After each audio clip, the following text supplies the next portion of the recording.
আবু হুরায়রাকে দায়িত্ব দিয়েছেন, আবু হুরায়রা আমার গনিমতের মালের মধ্যে, আমার পশুরের মালের মধ্যে খেজুরের স্তূপ আছে, খেজুরের স্তূপ। আবু হুরায়রা রে, তোমার দায়িত্ব হচ্ছে স্টোর রুমের খেজুরের স্তূপটাকে পাহারা দেওয়া, খেজুরের স্তূপ এটাকে পাহারা দেওয়া তোমার দায়িত্ব। আবু হুরায়রা গিয়ে পাহারা দিচ্ছে, আবু হুরায়রা পাহারা দিচ্ছে। কিন্তু আবু হুরায়রার কেন জানি মনে হলো গতকালকে যেমনটা ছিল আজকে তেমনটা নাই, আজকে কিছুটা কমে গেছে। উনি চিন্তা করছে কি হচ্ছে, মাল কমে যাচ্ছে, চুরি হচ্ছে। নবীর কাছে ফজরের নামাজের পরে অভিযোগ করল, রাহমাতুল লিল আলামিন, আপনি আমাকে দায়িত্ব দিয়েছিলেন পাহারা দেওয়ার জন্য। হুজুর, আমি বিশ্বস্ত মানুষ, আমানতদার মানুষ, আমি পাহারা দিলাম। সন্ধ্যাবেলা যেভাবে আমি দেখলাম, সকালবেলা আসার সময় আমি সেভাবে দেখলাম না। আমার কাছে মনে হলো এক জায়গা থেকে গর্ত হয়ে গেছে, ওই জায়গা থেকে কেউ খেজুর সরিয়ে নিয়েছে। কিন্তু হুজুর, আল্লাহর কসম করে বলি, আমি সারা রাত্র এক বিন্দুর জন্য ঘুমাই নাই, কিন্তু আমি কোনো মানুষকেও ঢুইকা এখান থেকে খেজুর নিতে দেখি না। হুজুর, চোরও আসে নাই, চুরিও হয় নাই, কিন্তু খেজুরও আমি আর আগের মতো পাই না। তাইলে ঘটনা একটা ঘটছে কিনা? ডাল মেঘুস কাদায়। আমার নবী মুচকি মুচকি হাসে, আবু হুরায়রা রে, তোমার খেজুর আগের মতো নাই, চুরি হয়ে যাচ্ছে রে আবু হুরায়রা। যদি চোরকে ধরতে চাও যাও, বিসমিল্লাহির রহমানির রহিম বলে তুমি চোরের দিকে হাত বাড়াইও, তোমার চোর তোমার ধরা পড়ে যাবে। রাহমাতুল লিল আলামিন সবক দিয়ে দিলেন। আবু হুরায়রা পরের দিন সন্ধ্যাবেলা আয়েশা আবারও পাহারা দিচ্ছে। গভীর রাত হচ্ছে, আবু হুরায়রার নিয়ম বসে বসে কি করবো এই সময়টা, নামাজে কাটাইয়া দিলে একদিকে পাহারাও হবে আর একদিকে নামাজের সওয়াবও পাওয়া যাবে কিনা? কথা কয় না? গভীর রাতে নামাজের সওয়াব আছে কি নাই? এই আওয়াজ মানি না, আরো বড় করে পড়া লাগবে, আছে কি নাই? গভীর রাতে নামাজ পড়লে খুশি হয় কে? ওয়ামিনাল লাইলি ফাতাহাজ্জাদ বিহি নাফিলাতাল লাক, আল্লাহু আকবার, আসা আন ইয়াবআতাকা মাকামান মাহমুদা।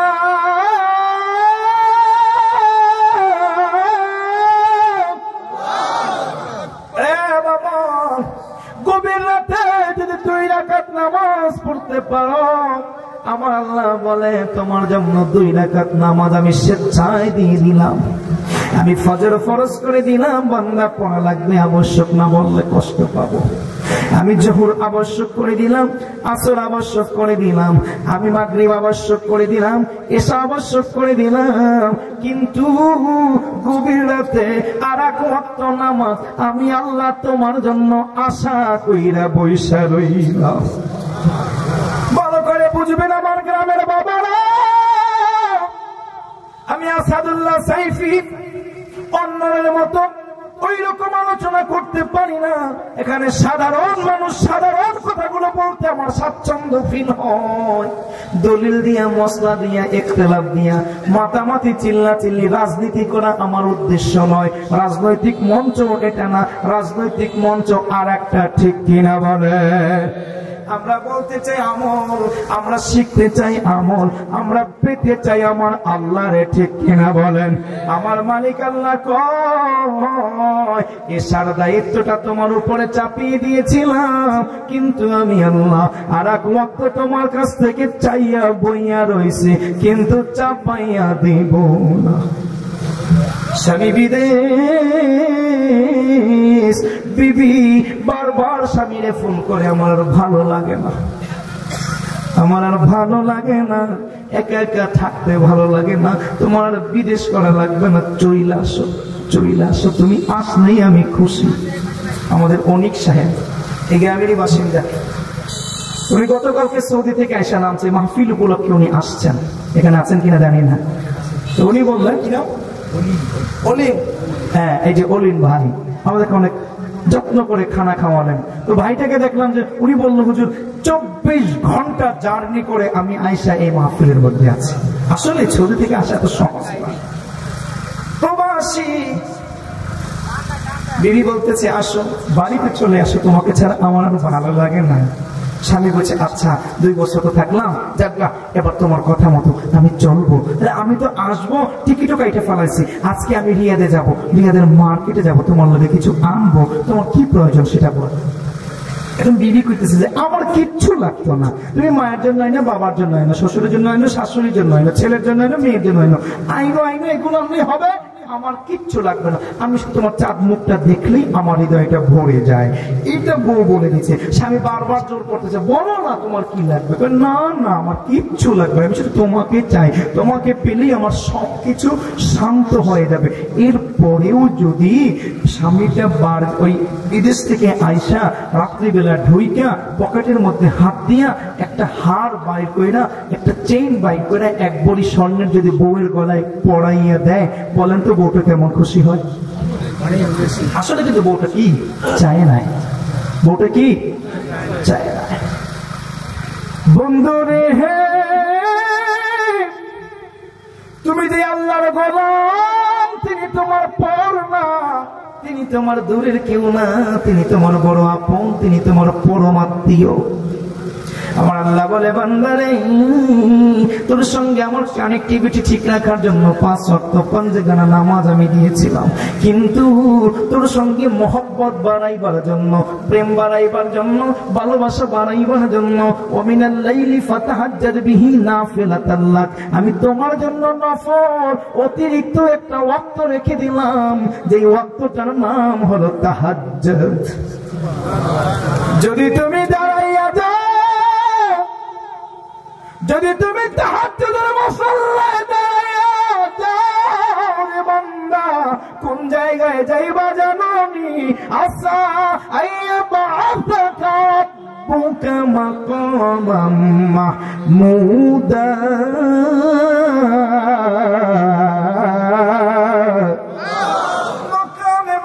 আমি আল্লাহ তোমার জন্য নির্ধারণ করে দিব। মাকামে মাহমুদ কি হুজুর? মাকামে মাহমুদ কি? সংক্ষেপে বসবেন, আমার রহমাতুল লিল আলামিন আপনার জন্য, নিজের জন্য দোয়া চাইছেন।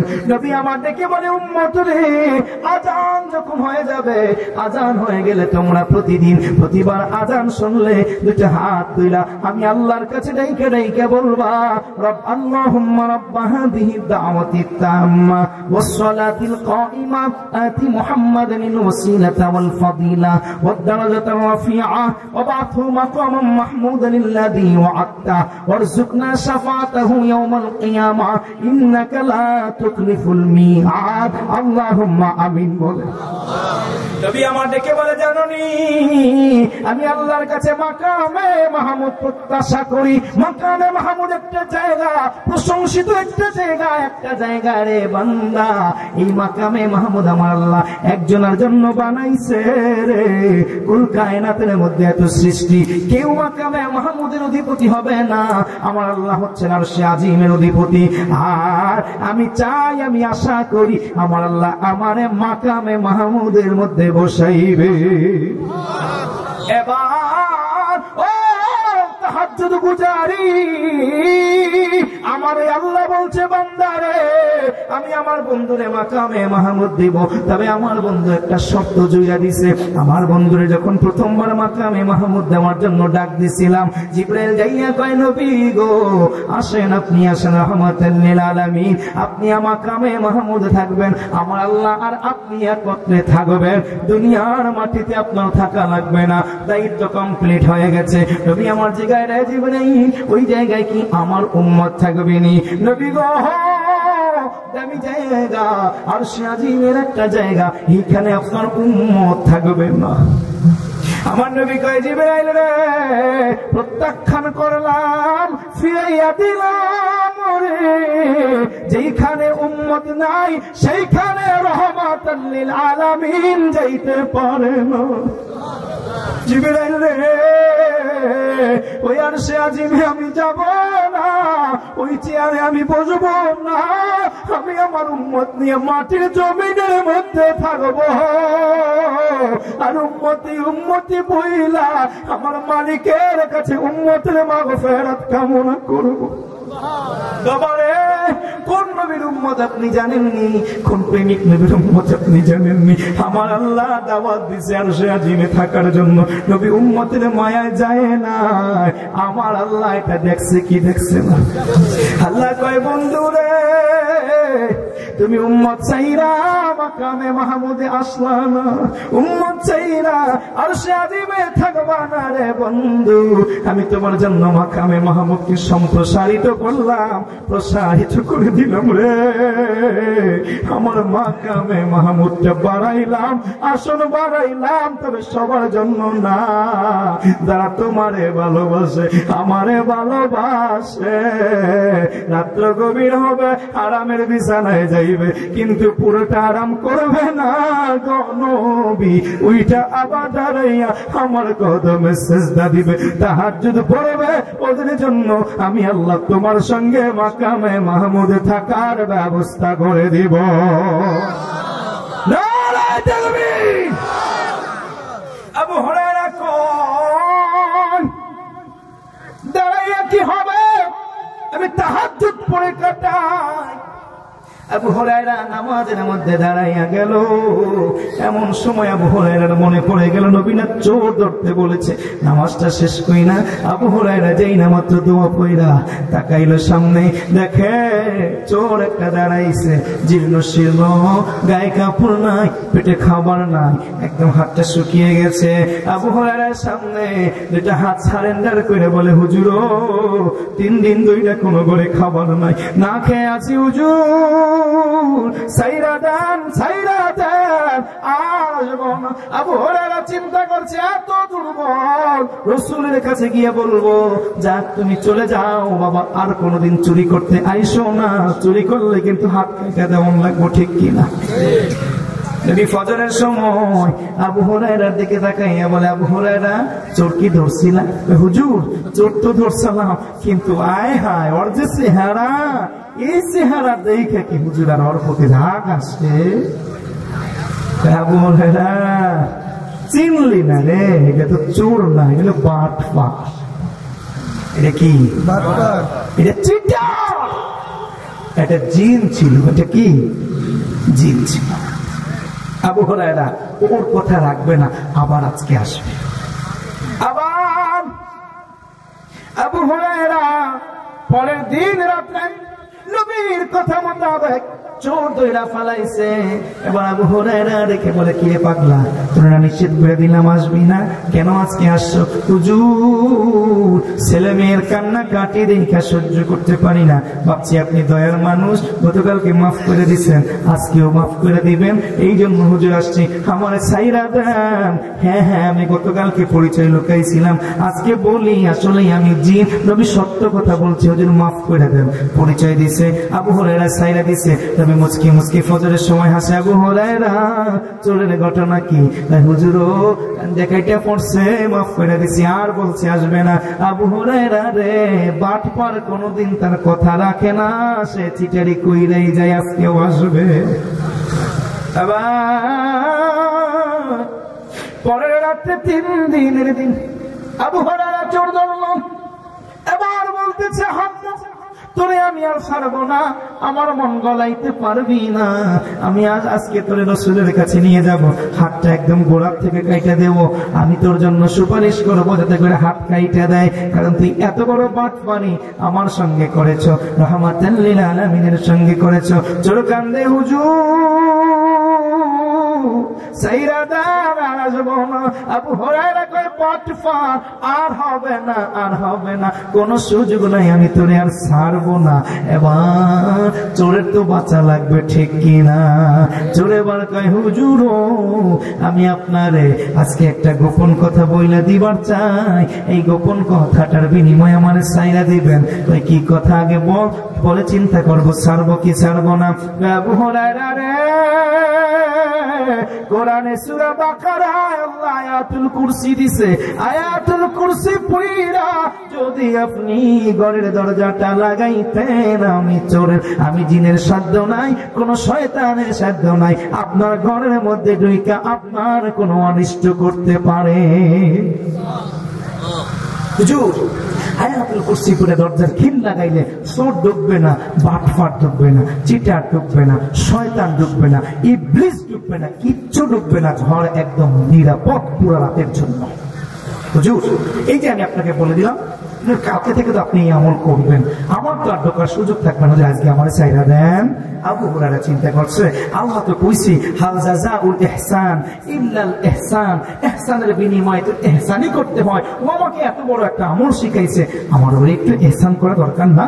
সাহাবীদের মন তো মিয়া মর্মের মতো গরম ছিল, এটা তো সবসময় দিলটা মানুষকে উজাড় করে দিত, এটা তো মানুষের সামনে করে রাগ করতে পারতো না, গুসা করতে পারতো না, এটা তো নিজের রাগের জন্য কখনো যুদ্ধ করে নাই। হযরত আলী কাররামাল্লাহু ওয়াজহাহু যুদ্ধ করছেন, বীর তরফে যুদ্ধ করছেন, কাফেরকে ভুলুণ্ঠিত করেছেন, মাটির মধ্যে শোয়াইছেন, বুকের মধ্যে পা দিয়েছেন, তলোয়ারটা গলার মধ্যে চালিয়ে দিবেন, এমন সময় নিচ থেকে কাফেরটা একটা থুথু হযরত মাওলা আলীর চেহারার মধ্যে মেরে দিল, আলী তাকে ছেড়ে দিলেন।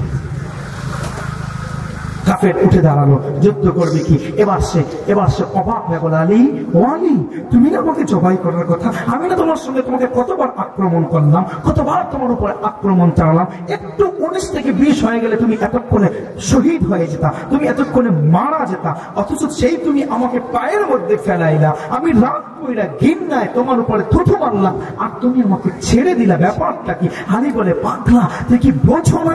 আরে আমি কি যুদ্ধ করি আমার নিজের জন্য? আমি কি নিজের রাগের জন্য, নিজের ঘৃণার জন্য, নিজের বিরক্ত দেখাইবার জন্য যুদ্ধ করি? না রে পাগলা, আমরা তো জিহাদে এসেছি আল্লাহর সন্তুষ্টির জন্য, কারণ এটা হচ্ছে আমাদের জিহাদ ফি সাবিলিল্লাহ। এরে পাগলা, তুই যখন নিজের থেকে আমার শরীরে থুথু মারলি, আমার বড় রাগ উঠে গেছিল, আমি এতক্ষণ পর্যন্ত প্রতিটা তলোয়ারের আঘাত তোকে দিচ্ছিলাম আল্লাহর জন্য, কিন্তু যখন তুই থুথু মারলি আমার বিরক্তি লাগলো, ঘৃণা লাগলো, রাগ উঠে গেল, এই জন্যই তো আমি তখন ভাবলাম আমি এই মুহূর্তে যদি তোকে কতল করে দেই, তবে হয়তো সেটা আল্লাহর জন্য হবে না, আমার রাগ পূরণের জন্য হবে, আমার অসৎ এই যে ঘৃণা চরিতার্থ করার জন্য হবে, আমি এই জন্য তোকে ছেড়ে দিলাম। আমি আমার নিজের নফসানিয়াতের জন্য কোনো কাজ করি না, শুধু আমি নয়, রাসূলুল্লাহর কোন সাহাবী করে না, আমরা সবাই যা কিছু করি সবকিছু কার জন্য করি। এটা তো ঈমান, এটা মুমিনের বৈশিষ্ট্য। সাহাবায়ে আজমাইনদের চরিত্র ছিল এমনটা। এই চরিত্র, এই বৈশিষ্ট্য আপনার মধ্যে কি আছে? আরে মিয়া, এই চরিত্র, এই বৈশিষ্ট্য যদি আপনার মধ্যে থাকতো, এই সমাজকে এরকম ঘুরে ধরে থাকতো, এই সমাজ তো পরিবর্তন হয়ে সোনার সমাজে পরিণত হয়ে যেত, ঠিক কিনা বলেন? আল্লাহ বলছেন ফাইদা কুদিয়াতিস সালাত ফান্তাশিরু ফিল আরদ ওয়াবতাগু মিন ফাদলিল্লাহ ওয়াযকুরুল্লাহা কাসীরান লাআল্লাকুম তুফলিহুন। নামাজ পড়ছো, ভাবছো কি ইবাদত এই পর্যন্ত শেষ? মসজিদে গেছো, মসজিদ থেকে বেরোছো, ভাবছো কি যে ইবাদতের তৌফিক পাশা ওইখানে গুছাইয়ে রাইখে আসছো, আর কোনো ইবাদত নাই? বাকি কাজকর্ম কি সব তোমার? না রে পাগলা, তোমার ক্ষেতের কাজ ওটাও ইবাদত হবে যখন তুমি আমাকে মানবা সব জায়গায়। তোমার ব্যবসার কাজ ওটাও ইবাদত যখন আমাকে মাইনা ব্যবসা করবা। তোমার চাকরি ওটাও ইবাদত যখন আমাকে মাইনা চাকরি করবা। তোমার দুনিয়ার সমস্ত কিছু ইবাদত, এমনকি বিবির সঙ্গে একত্রে এক কম্বলের নিচে ঘুমানো সেটাও ইবাদত, যদি আল্লাহকে মানা যায়, ঠিক কিনা বলেন? মুমিন হবেন তো এমন মুমিন হইলেন বাবা, আমল করবেন তো এমন আমল করিলেন যে আমলের দুনিয়ার সবকিছু যা করবেন সব ইবাদত হবে, তবে মানতে হবে কাকে? তার কথার বাইরে যাওয়া যাবে। আল্লাহ কি অনেক বেশি জোর চাপিয়ে দিয়েছেন আপনার প্রতি? অনেক বেশি কষ্ট দিয়েছেন? আল্লাহ ক্ষেত্রে যাইতে বলছেন, ক্ষেতের মধ্যে আপনাকে বলছেন নিজের জমিনে নিজের ইচ্ছা মতো তুমি ফসল বনো। বাবারে আইলটা কোপাইস না, খালি প্রত্যেক বছর খালি তোর দিকে খালি আইল কোপাও, কোপাইতে 14 বছর পর আমি নিয়ে মাইপে দেখা গেল যে আইল চলে গেছে ওই বেড়ার জমিনের বাইরের উপরে। 22 তোমার মধ্যে জমি, এই লইয়া চলে মামলা, আছে কি নাই? সব জায়গার মধ্যে এরকম প্রতারণা, ছলচাতুরি এগুলো করিস না, সৎভাবে কর, ইনসাফের সাথে করো, ইহসানের সাথে করো, মানুষের উপকারের জন্য কাজ করো। দেখবো প্রতিটা কাজ ছাইয়া দিলেন, ইহসান করলেন, ও একটা আমল শিখাইছে, আবু হুরায়রা ছাইয়া দিছে। তাহলে এই আমল আবু হুরায়রা আয়াতুল কুরসির এই ফজিলতের এই আমলটা শিখলো কার কাছ থেকে? জিনের কাছ থেকে, শয়তানের কাছ থেকে। শয়তান মাঝে মাঝে মানুষকে শিখায় মারহাবা কর। এরপর আমার নবী ফজরের নামাজের সময় উঠছে, ওইটা মসজিদে যাচ্ছে, এমন সময় দেখে যে ইবলিস পুরো এইটাছে ধাম ধাম ধাম ধাম করে, কিরে কই যাস? হুজুর ওমরের বাড়ি যাই। কিরে ওমরের বাড়ি কি লেগে? হুজুর ফজরের আজান দিছে না, আপনার পিছে নামাজ পড়বে না, ওমরের ডাইকে আনার জন্য যাইতেছি। ওরে ব্যাটফা, ওমরের তুই নামাজ ডাকার জন্য যাইবার আসো? তুই না নামাজ থেকে ফিরাবি, আটকাইয়া রাখবি, ঘুম পড়াই রাখবি। হুজুর কইয়েন না, এই কামটা কালকে করছিলাম। হুজুর করলেই তো জীবনের ভুলটা করছি, সবচেয়ে বড় ভুলটা করছি, ওমরের নামাজ পড়তে বাধা দিচ্ছি। হুজুর বাধা দিয়ে তো বেশি রাখতে পারি না, তাকবীর উলা ফৌত করছিলাম। কি করছে? তাকবীর উলা খায়রুম মিনাদ দুনিয়া ওয়াস সামা ওয়া মা বাইনাহুমা। আসমান এবং জমিনের মাঝখানে ফাঁকা জায়গা যা কিছু আছে সবকিছুর চাইতে তাকবীরে উলাটা আল্লাহর কাছে দামি। মারহাবা বলেন। রাসূলুল্লাহ বলেছেন, যখন কোন মানুষ ৪১ দিন তাকবীরে উলার সঙ্গে নামাজ পড়ে, তখন ওই মানুষটা আল্লাহর ওলি হয়ে যায়। ওই দিন ৪১ দিন গুণে গুণে একটু জিহাদ করে পারলে এই তাকবীরে উলার সাথে নামাজ পড়েন, দেখবেন যে আল্লাহর ওলি হয়ে যাবেন। মারহাবা বলেন। এ ভাই, ওমর রাসূল কই আরে এই খবরটা কি করছে? ওমর কই হুজুর আইয়া এমন কান্দাটা কাঁদছে, আমি তো আটকাইছি একদিন, ওর জীবনে যত যা কিছু ছিল আল্লাহ সব ক্ষমা করে দিচ্ছে। এখন হুজুর আপনি কোন যে আজকে আবার ওরে আটকাই, নামাজে না আইতে পারে, আজকে কেন আবার কোথায় কি করে ফেলায়? হুজুর তো আমার সব যাইবে, চাকরি থাকবো না, এই জন্য তাড়াতাড়ি ডাইকে দেবো, যাতে করে আইয়া রেগুলার যে সব পায় ওইটা যেন পায়, বেশি যাতে করে না পায়। মারহাবা বলেন। আপনি কোন আল্লাহর গোলাম ভাবতে পারেন? নিয়ে পাপ করলেও সব হয়। যখন কোন মানুষ, রাসূল বলেছেন, যখন মানুষ তওবা করে, আল্লাহ তওবা করে, তওবা করার কারণে ওর গুনাহগুলো তো মাফ করে দেয়। এই গুনাহগুলো এখানে জমা ছিল না, এখানে একটা ওজন ছিল কিনা, ওই ওজন পরিমাণ গুনাহ যতখানি ছিল অতখানি আবার আল্লাহ নেক দিয়ে পূর্ণ করে দেয়। এরপরেও কি তওবা করবেন না? এরপরেও কি আমার আল্লাহকে চিনবেন না? এরপরেও কি মালিকের সঙ্গে সম্পর্ক করবেন না? এরপরেও কি আপনি আল্লাহর গোলামি করবেন না? এরপরেও কি মালিকের সঙ্গে দুশ্মনী করবেন?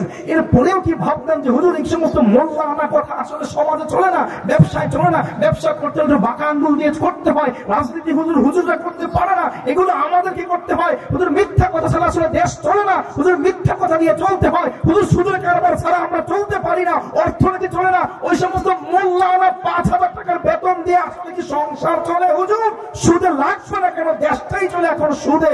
এই সমস্ত কথা বইলা আপনি আল্লাহর বিরুদ্ধে বইলা কি আপনি বাঁচতে পারবেন? ভাই রে,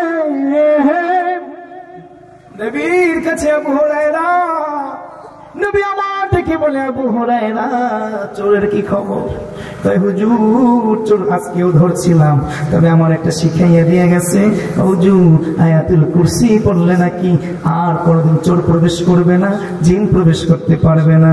আমার নবী রাহমাতাল লিল আলামিন হাসে আর বলে, আরে আবু হুরায়রা,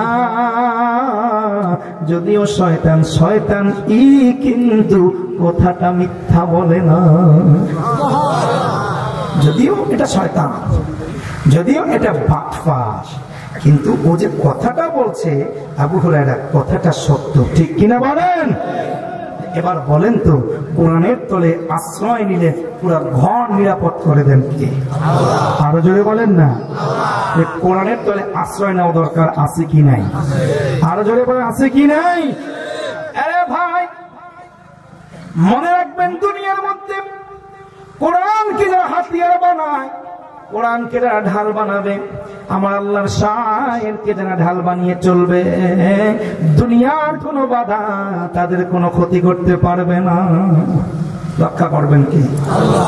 আরো জোরে বলেন এটা শুধু আজকের নয়, আমার আল্লাহ সূরা ফিলের মধ্যে বলছে আলাম তারা কাইফা ফাআলা রাব্বুকা বিআসহাবিল ফিল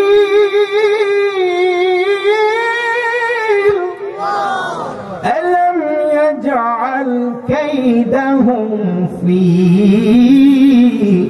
তাদলীল।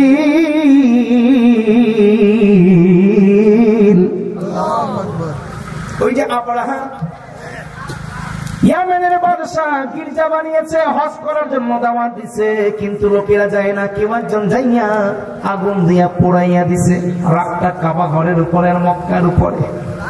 কাবা ঘর ধ্বংস করে দিবে, মক্কার মানুষগুলোকে ধ্বংস করে দিবে, কারণ ওরাই এই অপকর্মটা করেছে। কিন্তু মক্কার মানুষ ওই সময় অত ভালো ছিল না, ওরা আসলে খারাপ মানুষ ছিল। জাহিলি যুগটাই তো ওই সময় ছিল। আমার নবী দুনিয়াতে আসার মাত্র 51 দিন, কয়দিন? 51 দিন আগের ঘটনা। মানুষগুলো তো বর্বর, মানুষগুলো খারাপ, কিন্তু আবরাহা আসছে ওদেরকে ধ্বংস করার জন্য। কিন্তু আমার আল্লাহ বাঁচিয়ে দিলেন, মক্কার একটা মানুষের একটা চুলের কোনো আঘাত হতে দেয় নাই।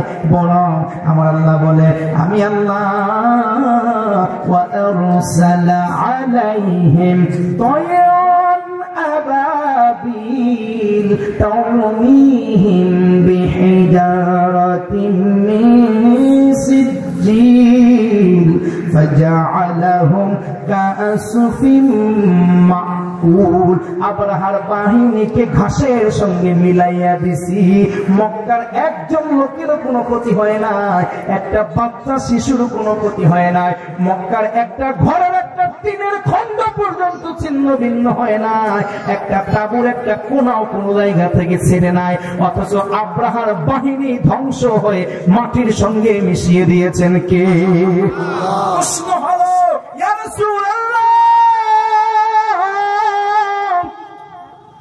আপনার আগমনের আগে ওই সময় মক্কার মানুষেরা তো জাহেল ছিল, বর্বর ছিল, খারাপ ছিল, কুখ্যাত ছিল, কিন্তু তাদের কাছে আবরাহা এসেছে, তাদের ধ্বংস হলো না কেন? তারা মরলো না কেন? মায়ের খাইলো না কেন? আঘাত খাইলো না কেন? আমার নবী কয় রে পাগলা, কেমনে আঘাত খাবে, কেমনে মায়ের খাবে? আবরাহার আঘাতে কেমনে ব্যথিত হবে? কারণ এরা খারাপ হলেও ওরা যেই জায়গায় আশ্রয় নিয়েছে ওর সামনে ঢাল হিসাবে ছিল আমার আল্লাহর ঘর বাইতুল্লাহ। আল্লাহু আকবার বলো। মাইকি বলেন, লাইন কি মাইকি কি বলো? লাইন লাইন কেন কি অজমন দিয়ে দেবো না? না, মনে আগে দেবো। শেষ করবো কখন? শেষ করবেন কখন? 12টা শেষ করবেন না? শেষ করবো কয়টা বাজে এখন? 40 আগে দিয়ে বলে 11:40 আধা ঘন্টা 40 মিনিট। আমরা ওনারা বুঝতে পারে না, ওনারা বোঝে না নতুন। যাই হোক, আমরা যখন শেষ করব, দেওয়ার আগে আমরা বসবো, কিছু সময় কথাবার্তা বলে সবাইকে সিস্টেম করে, এরপরে আল্লাহুম্মা আমিন আপনারা কইবেন, আমরাও বললাম আমিন। ঠিক আছে, ওকে। যাই হোক ভাই, বড় ধরনের একটা বাঙ্গা পড়ছে, এটা আবার চালান লাগবে, ঠিক কিনা?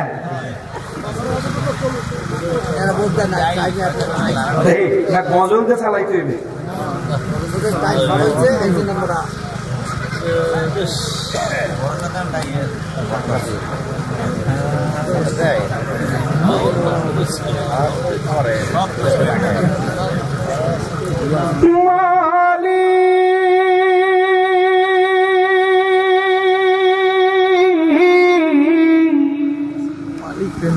আলাদা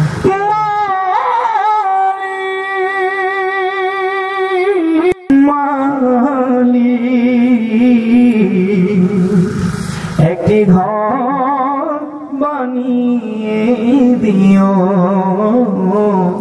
একটি ঘর বানিয়ে দিও মালিক, তুমি জান্নাতে তোমার কাছে আমার একটি ঘর বানিয়ে দিও, একটি ঘর বানিয়ে দিও। চাই কি না? জোরে বলেন না। জান্নাতে এমন জায়গায় একটা ঘর চাই, জানালাটা খুললে যেন আমার আল্লাহকে দেখা যায়, ঠিক কিনা বলেন? সে বিভীষিকাময় মহাদিনে তোমার প্রতিবেশী উড়ে নিও মালি,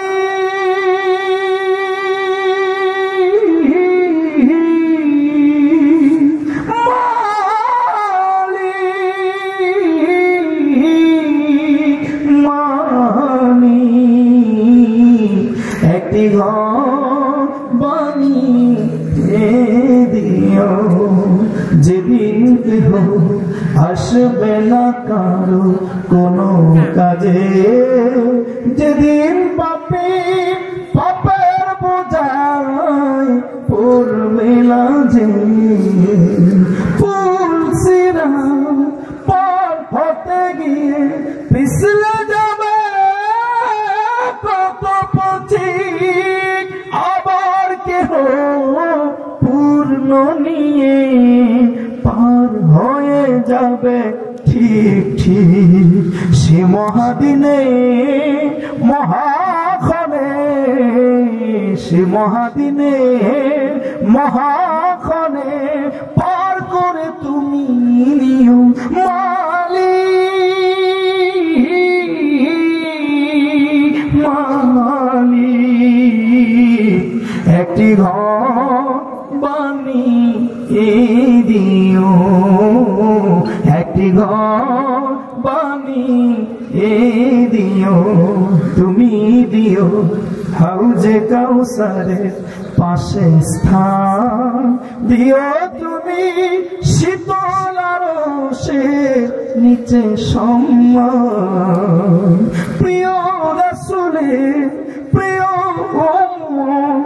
উতরে যাবে মহাবিচন পরমানন্দে জান্নাতে, সাজাবে নব সংসার সে মহানন্দে জান্নাতে, সে মহানন্দে জান্নাতে নবীর পাশে যায় রাদিও মালি,